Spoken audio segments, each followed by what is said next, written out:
Hey y'all, welcome to the Southern Appalachian Herbal Podcast. I'm Judson Carroll and I'm an herbalist. I'm also a wild crafter, a gardener, and herb grower. I'm coming to you from high atop the beautiful Blue Ridge Mountains of North Carolina, just a stone's throw from the Tennessee line, overlooking the Pisgah National Forest. Absolutely surrounded by the bounty of God's green earth.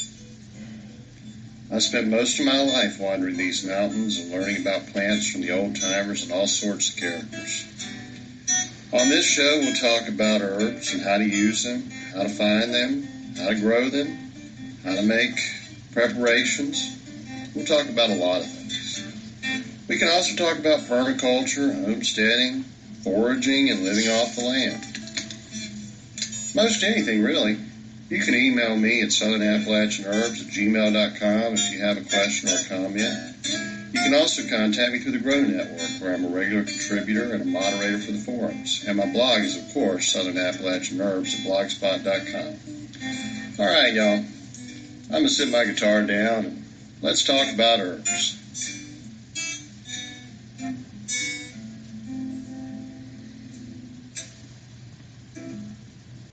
Hey y'all, welcome to today's show. I hope you've had a wonderful July and you're about ready for August. And I don't know about you, but I'm praying for cooler weather.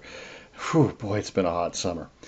They say on average it's about the same as most of our record hot summers. Some people say it's 1 degree warmer than average. I don't know, but for me, I've been off the mountain a lot, and I'm not used to hot summers the way I used to be when I lived in Georgia or eastern North Carolina.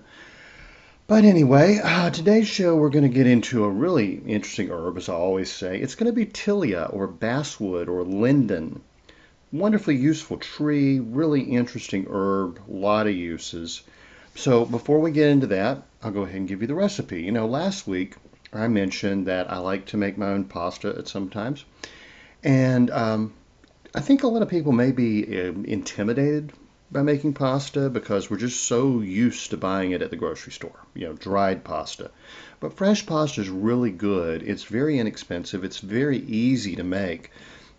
And, dried pasta certainly has its place. I'm certainly not opposed to dried spaghetti, penne ricotta, ziti, egg noodles, whatever. It's all good stuff. But, I like to make mine sometimes too because it's a little different texture, a little different flavor.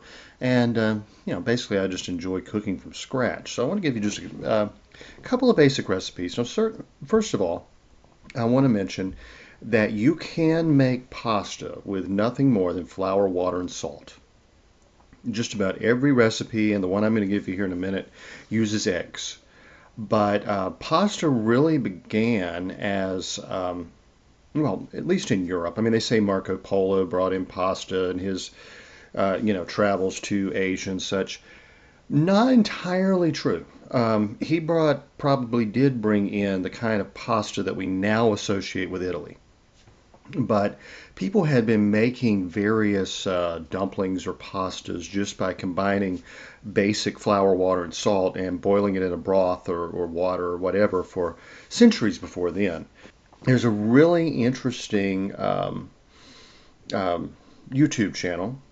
It's called Ursula's Historical Recipes. I'm going to recommend that. She did a really good video on these really early types of pastas. And she says that the noodle as we know it probably came to Italy in the early Middle Ages with the Arab invasion of Sicily in the 9th century, not with Marco Polo from China. In fact, he stated that the Chinese noodles were as good as the ones he knew from home in Italy. So that's kind of a myth. The immigrants who came in, they didn't have a lot of money and they made poor peasant food, basically. The cookbook by the Jewish physician Isaac ben Solomon, who lived from about 832 to 932, she gets this recipe for pasta from his book. So this is like the original pasta that would have been in Italy and in the Arab countries and the Mediterranean region. long, long before Marco Polo or anything like that. And it's very good. Just check out her channel. I think, all right, I'm just going to spell the name of this pasta to you. It's Itriyya. Really easy to make. And I tried making her recipe. I thought it was really good. You just combine the flour, salt, and water. You bring your dough together. You let it rest for a bit, roll it out, and cut it like linguine. Well, I did that, and it was pretty good. And then I realized, well, my bread dough, my no-knead bread dough it's in my cookbook, The Omnivore's Guide to Home Cooking. It's just water, salt, and yeast. And I thought, well, why don't I pull out a handful of this bread dough, flour my board, roll it out, and I thought, yeah, it's got yeast in it. It's going to be probably puff up a little bit when it cooks, but it may not be too bad. So I rolled it out. I cut it out like linguine and tossed it in the pasta water for about 5 minutes, pulled it out, tasted it. Delicious. Absolutely delicious. So that's a really easy way to use a little extra bread dough if you have some. And it was a little denser, because it had been kneaded as bread dough and it had risen with the yeast, but it had a fantastic flavor. A little chewy, and I like that. I ended up serving it with just fresh parsley and olive oil, and garlic, and I was just eating it like that with a little Parmesan on top. And I a little bit made a huge pot of pasta. I actually ended up eating like a serving with each meal for about 5 days, just off of a handful of dough, much less than I would have used for bread. So I can definitely see why immigrants in the 800s and probably before that, probably BC times, would have traveled very light, and they wouldn't have had eggs with them, obviously. And this would have been just a super easy dish they could make by a campfire in 10, 15 minutes, and they'd have something to fill their stomachs, and with a little oil and a few herbs. Really, really very good, actually. So check out her page, Ursula's Historic Recipes. I think she's German. She's living in Italy, and she's done a great job of really, really researching food history, food science, and food history, which is a passion of mine. I want to give you a more specific recipe. Let's go with this is the pasta you would know. If you have fresh pasta in a restaurant, or if your grandmother made fresh pasta, this is more along the lines of that. It's a little more refined. It's a little more rich because it has egg in it. So let's just take just say around 2 cups of flour, maybe a little more. I always just kind of eyeball it. I'm not a professional baker. I'm going to say 2 to 2 1/4 cups flour. Let's look at it about like that. 3 eggs. Just go with medium or large eggs. There's not a whole lot of difference in size.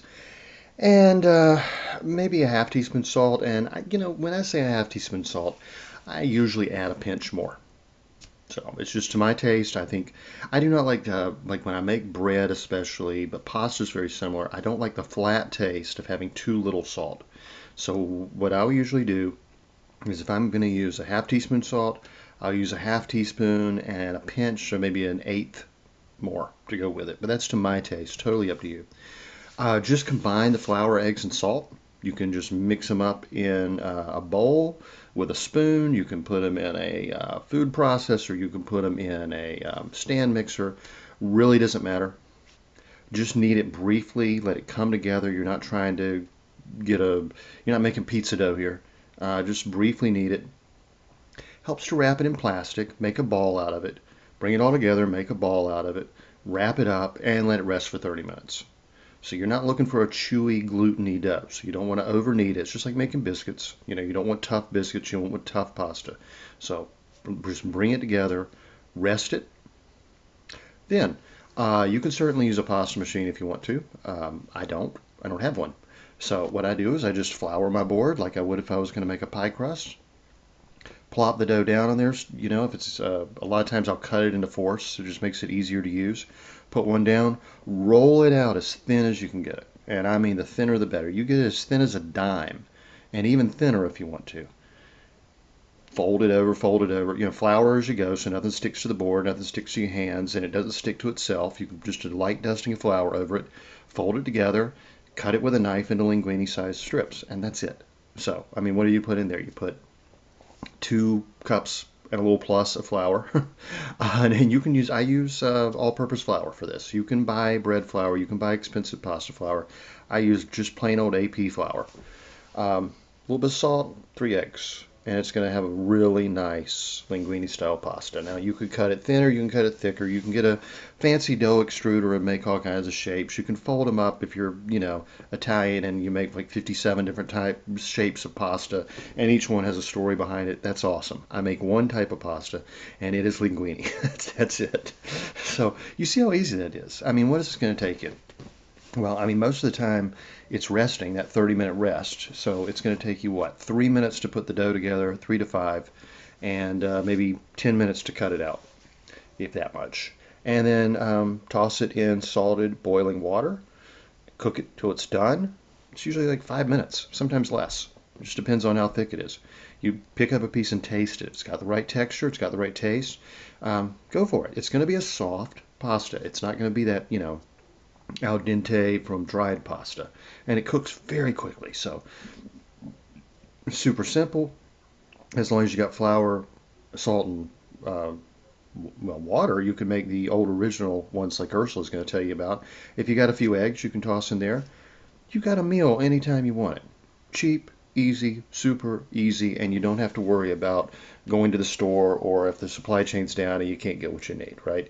So you can put a marinara sauce with that. You can put, a lot of times, like I said, one of my favorite dishes, especially this time of year, is just to take pasta, and when it's cooked, drain it, mix in parsley, garlic, salt and pepper to taste, a glass of white wine, some Parmesan cheese.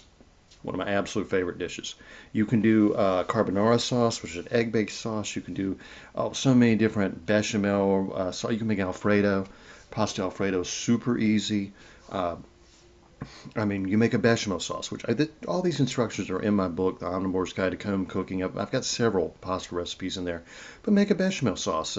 Equal parts flour and butter, say a teaspoonful of each. Cook together. Add milk. Add cheese. Grate a nutmeg, salt and pepper to taste. See what you think. Some garlic's good in there. A little parsley's good in there. Plenty of parm, and serve. I mean, that's your sauce. It comes together. It takes, cooking is about technique and not recipes. That's what I always try to explain to people. It's not, a quarter teaspoon of this and a half a cup of that. Yeah, baking is that way. Baking is science. Cooking is art. Cooking is trusting your palate. Imagining what goes well together, trial and error, adding this, adding that, and it's not rocket science. Like I said last week, my neighbors bring me tomatoes. Well, simple marinara sauce. Just peel those tomatoes, chop them up, or crush them with your hands. I don't care. Get your pan going, olive oil and garlic. Put in your tomatoes, add oregano and basil, salt and pepper. That's it. Throw in a little wine if you want. You're good to go. Cooking can be that simple. Just cooking down a little crushed red pepper, I always think is a must in a tomato-based sauce. And the stuff you buy in the store in the jars, it's junk. It's mostly corn syrup and salt. This is real food, and it's honest, and it tastes so much better. And if you're growing your own tomatoes, you're basically eating for free. A little olive oil, a little salt, pepper. It's a meal that you can serve your whole family. If you made your pasta, you made your sauce, maybe you spent $3 to serve a family of 5. And it's only going to take half hour, a piece of cake, So that's the way I like to eat anyway. Fresh, seasonal, basic, simple, rustic. And, for some reason, people that are brought up on processed food from boxes and cans and fast food restaurant think I have really fancy taste. I don't. I believe in cooking good food the right way. And it's all about technique, which is what I emphasize in my cookbook. I don't give you a lot of exact recipes. It's not a book. There's not a single photo in it. And it's a pretty thick book, okay? It tells you how to combine ingredients and how to cook. It's essentially a book of technique and combinations of food that will make you a great home cook. It's the Omnivore's Guide to Home Cooking, and if you don't have a copy, well, shame on you. You ought to have a copy. Anyway, I hope you buy it. I always appreciate when people buy my books. It is how I make my living. So let's get to Tilia, basswood, or lime. All the same tree, essentially. There are 13 varieties of Tilia which have documented use in herbal medicine. Tilia americana, that's American basswood. Tilia amarensis, Tilia caroliniana, Carolina basswood, which grows in my area. In fact, I just got some to use for carving. Tree fell, tree crew went and cut it up. I went and grabbed a few nice sections, threw it in the back of my truck. So I'm going to be carving some good Carolina basswood here pretty soon. Tilia cordata, small leaf, which is also known as small leaf lime. In Europe, they tend to call basswood lime. They talk about lime trees, or they may say linden, either lime or linden.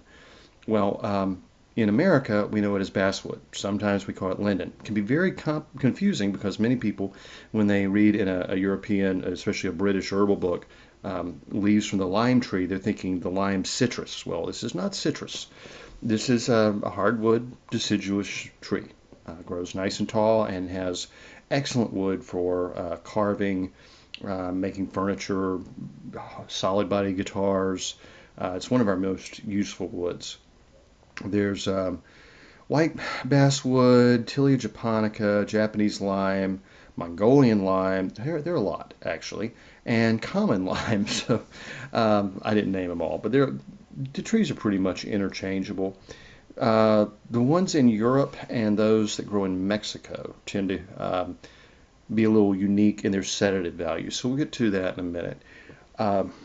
Let's see. St. Hildegard von Bingen wrote of linden, "A person who ails in his heart should take the interior branches of linden root and reduce it to a powder. He should eat this powder often with bread, and his heart will be better.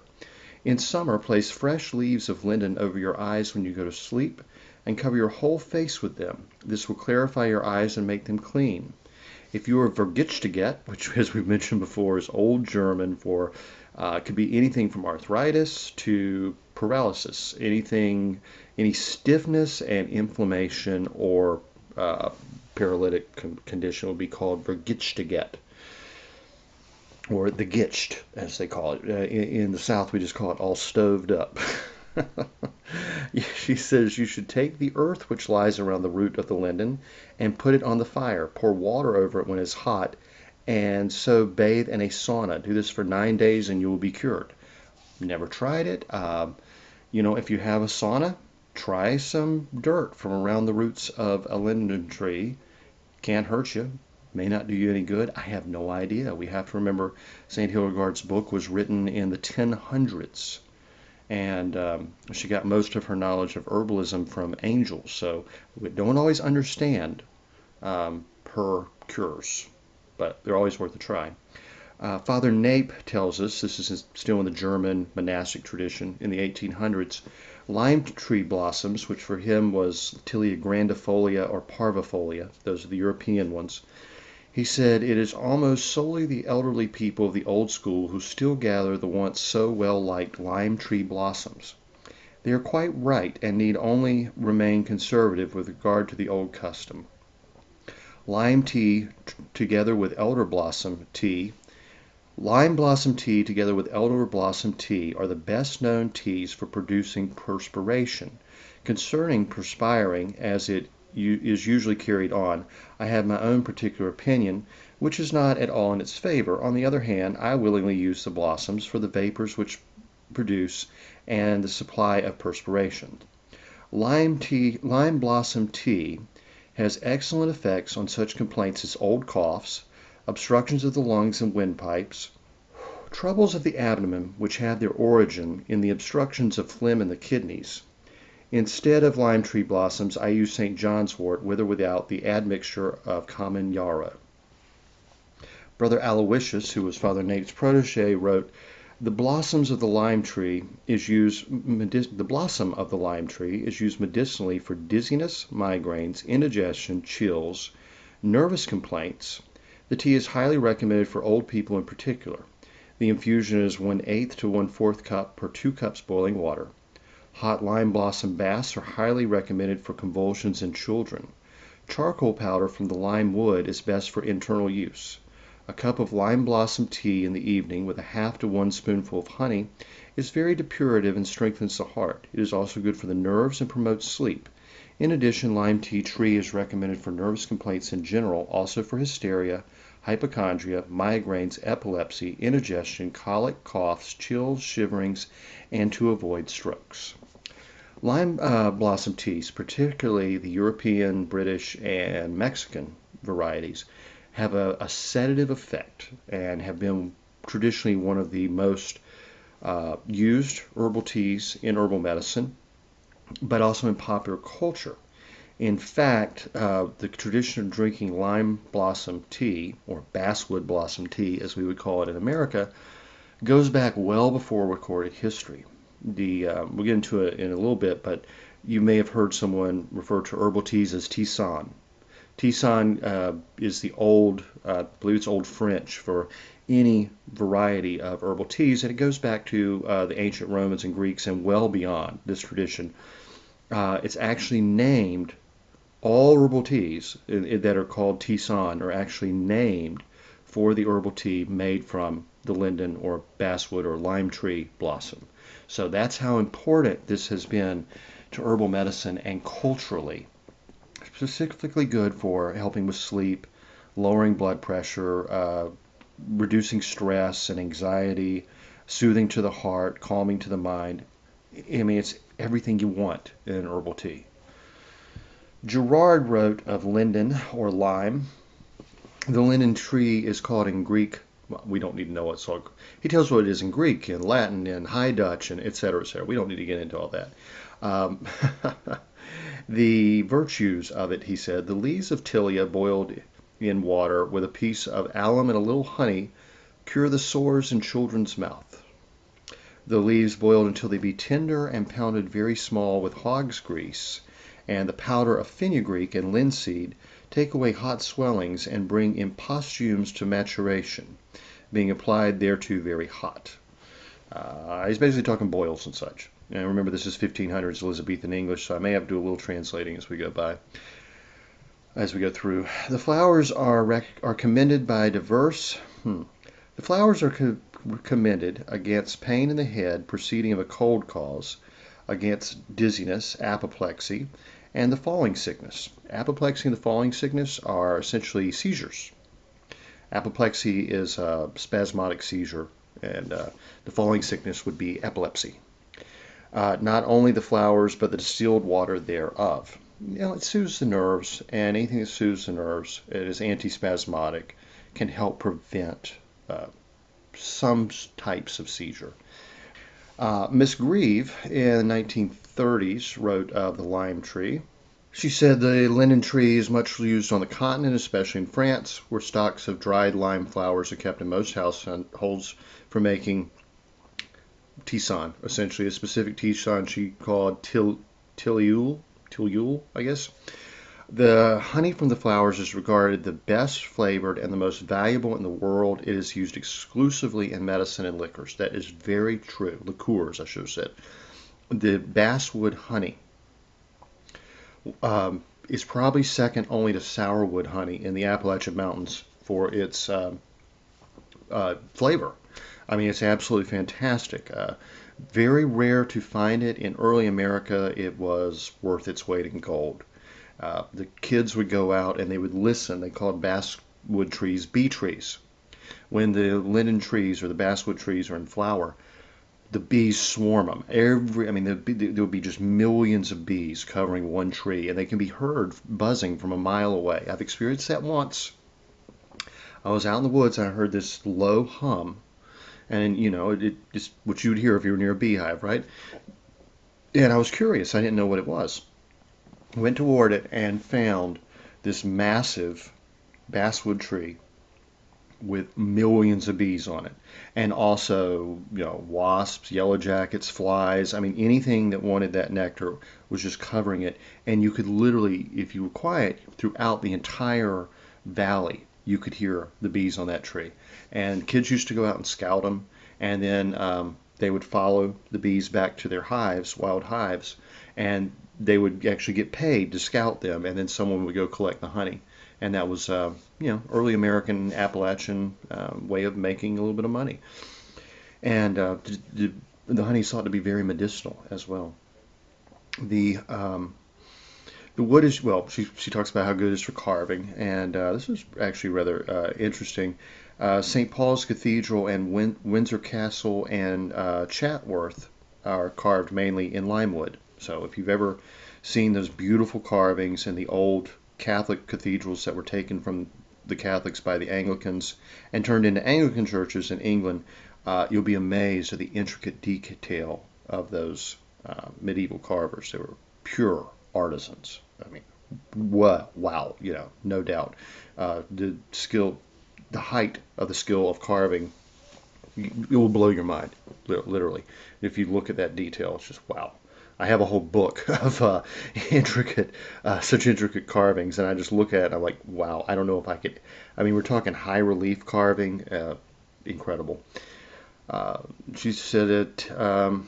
She goes on and on about how good it is for making stuff, and in Sweden they make baskets of it and different things. And the sap can actually be used to make syrup, like maple syrup. It has a high quantity of sugar, I guess I should say. And let's get to medicinal actions and uses, though, which are what of more interest to us. Lime flowers, she says, are only used in infusion or made into distilled water as a household remedies. Lime flowers are used in infusion, which means tea, or made into a distilled water as a household remedy for indigestion or hysteria, nervous vomiting, or palpitations. Prolonged baths prepared with the infused flowers are also good in hysteria. Now, by the 1930s, I think she would have been talking more a nervous, agitated state. In earlier times, hysteria was more of a digestive or respiratory issue even.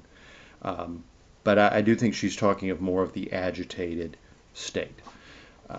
In the Pyrenees, they are used to soothe the temporal excitement caused by the waters, and M. Rostand, I don't know who that is, has used them with success against spasms. It's antispasmodic and calming, which is why I am thinking it is the hysteria as we would think of it now. Panic attacks, swooning, or often PMS, essentially, would all have been called hysteria. I know that's going to offend some people, but hey, old writers wrote in old words, and don't blame me for it. Some doctors prefer the light charcoal of lime wood to that of the poplar in gastric or dyspeptic disturbances. Charcoal is very good for all manner of stomach conditions. Can be especially good for food poisoning. So she's saying that it was the poplar charcoal was what was used, but some preferred linden. And also this powder is used for burns or sore places. Good for healing bed sores, for one thing. The flowers used for making the tisane. If the flowers used for making the tisane are too old, they may produce symptoms of narcotic intoxication. Now that is a warning that a lot of people dispute. No one really knows, okay? As I said, the linden flower does have sedative and antispasmodic properties. Most of the old books do warn that if the flowers become stale, they could produce sort of a narcotic stupor. In search of said narcotic stupor, the herbalist Michael Moore tried all kinds of ways to get high off of lime blossoms and was unsuccessful in all. He thought that using mainly the American linden, and I think he did try the European, he thought that was all a myth. So he goes down to Mexico and has a lime blossom tea, a linden blossom tea down there, and apparently knocked him out to the point he was unconscious on his flight home. Who knows? If it is true, it's probably of specific varieties or varieties that are grown in specific places. Who knows? But I wouldn't hesitate to use linden, lime, basswood blossom teas. And if I got a little effect off one, I might say, well, I guess those flowers got too old. Who knows? But it's a bit mysterious. I remember Yule Gibbons was also concerned about such, and he said he had no effect from any of them, no matter how old they were and no matter what kind of tree it was. So it could be individualistic. Who knows? So Resources of the Southern Fields and Forests, written by a French botanist hired by the Confederacy during the Civil War to replace all imported goods, wrote, the flowers of our American tilia, sent to me from the Pendleton district of South Carolina, I find quite as useful as the imported tiliol, a material for quieting antispasmodic teas, which I have repeatedly seen prescribed in France. It is particularly grateful and soothing to lying-in women. Those would be women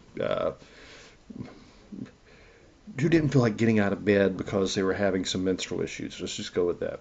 Quieting nervous excitement and pleasant to the taste. I would particularly recommend a larger use of these flowers in the southern states. It can be used wherever a tea is required. So, that's a French botanist who found the American basswood to be equal to the French linden blossoms. King's American Dispensatory of 1898 states the European species, Tilia europea, is a common domestic remedy in Europe for the relief of many nervous and catarrhal diseases as congestion. The leaves, flowers, and buds are employed, and their properties may be regarded as stimulant, lentive, tonic, and nervine. So essentially both stimulant and calming. The infusion is generally preferred, that's a tea again, and may be given to allay irritation and restlessness and promote rest and sleep. The hot infusion is employed to check diarrhea from cold and in the various forms of cold and catarrhal or congestion, mucus congestion conditions. While either hot or cold, it may be used in restlessness, nervous headaches, painful and difficult digestion, and mild hysteria. The effects upon the nervous system are sometimes obtained by an enema or bath prepared from the flowers. The infusion is prepared from 30 or 40 grains of the flowers and 1 pint of water. It also forms an agreeable vehicle for other medicines. A strong tincture prepared from the flowers and has similar property. No, a strong tincture may be prepared from the flowers with strong alcohol, and the other species undoubtedly possess similar properties. Yule Gibbons enjoyed this tea, as I mentioned, in his book, Stalking the Healthful Herbs. He said the use of dried flowers of linden or basswood for making a tea-like hot drink is widespread. The French enjoy a number of herbal tisanes that are made from linden blossoms. Is one of their favorites. That made from linden blossoms is one of their favorites. Medicinally is reported to be calmative, restorative, being given as a home remedy for nervousness, hysteria, insomnia, and cramps. I think we're getting the idea here. Plants for a Future states of basswood specifically, this is American basswood. A tea made from the inner bark is applied to burns. It soothes and softens the skin. It is taken internally in the treatment of lung complaints, dysentery, heartburn, and weak stomach. The bark is diuretic. An infusion has been used to promote urination. A decoction of the bark mixed with cornmeal has been used as a poultice to draw out boils. A tea made from the fresh or dried flowers is antispasmodic, diaphoretic, that means helps break a fever, and sedative. It is used in the treatment of hypertension, hardening of the arteries, digestive complaints associated with anxiety, feverish colds, respiratory catarrh, migraine, etc. Lime flowers are said to develop narcotic properties as they age, and so they should only be harvested when freshly opened. An infusion of the leaves has been used as an eye wash. A poultice of the leaves has been used in the treatment of burns and scalds, broken bones, and swollen areas. A tea or tincture made from the leaves, flowers, and buds has traditionally been used for nervous headaches, restlessness, and painful digestion. Used with caution. Decoction of the roots and barks has been taken in the treatment of internal hemorrhage. A decoction of the roots has been used as a vermifuge to rid the body of worms, which is very interesting. They also include the Carolina basswood, which is the one that grows here, of course. They said a tea made from the flowers is antispasmodic, diaphoretic, and sedative. And of white basswood, they said the exact same thing, and the inner bark could be used for dysentery and treatment for boils. So, yeah, they're well, specifically the white. They seem to be interchangeable, but specifically the white basswood, they said a decoction of the inner bark and twigs has been used during pregnancy to treat heartburn, weak stomach, and weak bowels. Rodale Herb Book states the linden flowers and leaves are a household remedy for nervousness, colds, headache, and indigestion. A hot infusion is used to check diarrhea. It was also used in a hot bath to promote sleep. Linden flower wine is used as a tonic to stimulate appetite and aid digestion. Another very old tradition, linden flower wines are one of the first cordials or liqueurs that people began using. It went from herbal medicine to sipping simply for pleasure. Peterson Field Guide of the Eastern and Central United States says American Indians used inner bark tea for lung ailments, heartburns, weak stomach. Bark poultice draws out boils. Leaf, flower, and bud tea or tincture traditionally used for nervous headaches, restlessness, painful digestion. Warning, frequent consumption of flower tea may cause heart damage. Now that's the only warning I can find. So that's what the Peterson Field Guide says. Look into it.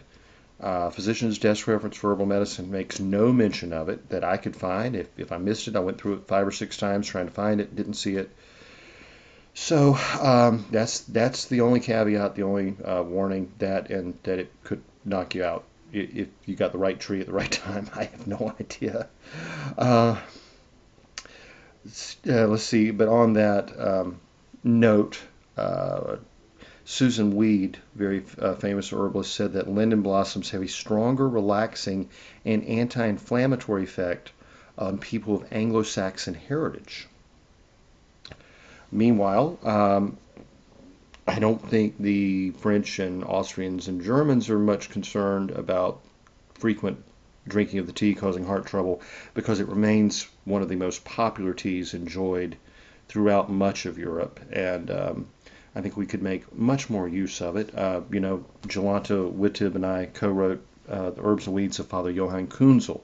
It's one of her favorite teas. So still very much enjoyed. And if you are a fan of Agatha Christie, which I am, especially the Hercule Poirot novels, you may remember that Poirot always requests a tisane.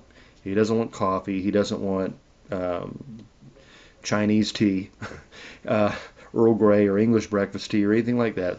He wants his tisane, which is linden blossom herbal tea.